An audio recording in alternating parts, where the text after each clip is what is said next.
Dear friends from Pax Europiana, I'm here from the Place of Human Rights in Austria, in Vienna. This is the pro-European Belarus demonstration, and today is the day 2 years ago when this terrible deed, the fake election, the stolen election of Belarus has happened. And it's a tragedy because this was one of the starting points of that war, because the Belarusian invasion route was very important for Putin. It failed ultimately, and he will fail as well with the control of Belarus, and there will be a free Belarus, that's absolutely sure. But of course, since '94 I'm saying this, and it's a long time now that this tragic dictator, this horror dictator of Belarus has already taken power, and it seems he will stay some years more, but I don't think many years, because he will fall with Putin. I'm sure about it. And Putin will fall, and Lukashenko will fall, and this unjust system will not stand. I call for the freedom of all political prisoners, and the way to do it is very clear. We need to, first of all, ultimately intervene in Ukraine, win the war in Ukraine, NATO and the EU together, and obviously we need also to have regime change in Belarus. I know that's not very popular, but that's the only way to ensure there is democracy.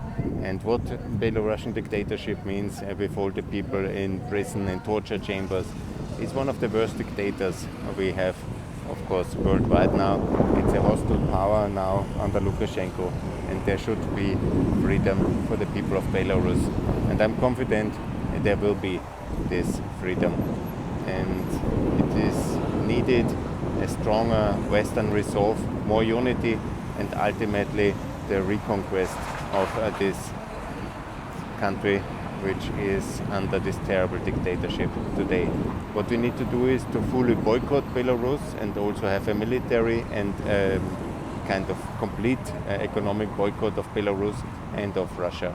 That's the way to ultimately make sure that there will be a new democratic European Belarus. And I also call for Mrs. Tikhanovskaya, she should clearly commit to the West, towards a EU and NATO future, because any kind of compromise is absolutely wrong. There will be either a European Belarus or a Russian Belarus. And this is very much the same also for Ukraine. They have opted for freedom and they are defending it now, and we should support them much more. And it's a shame that we are doing so little. I call for Europe to do much more for Ukraine, for free Belarus, and ultimately also freedom for Russians, because I think nobody wants to live under such a horror regime as they have over there. Thanks a lot for listening. More to come from this somber day from Vienna on the 8th of August, the day in 2020 when Lukashenko, who was first coming here to get all the honors in 2018, and then he stole the elections of 2020 and committed so many crimes ever since, and used this country as a platform for the invasion against Ukraine. I remember some people in Ukraine told me he's a good guy.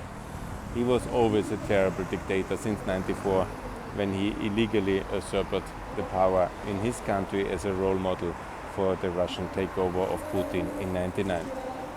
And the mess we are in is a direct consequence of the Soviet Union inheritance.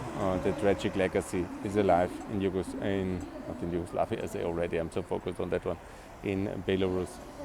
Good. It's a horror, and I hope the people of Belarus will be free. Thanks a lot. More to come from Pax Europiana. Bye.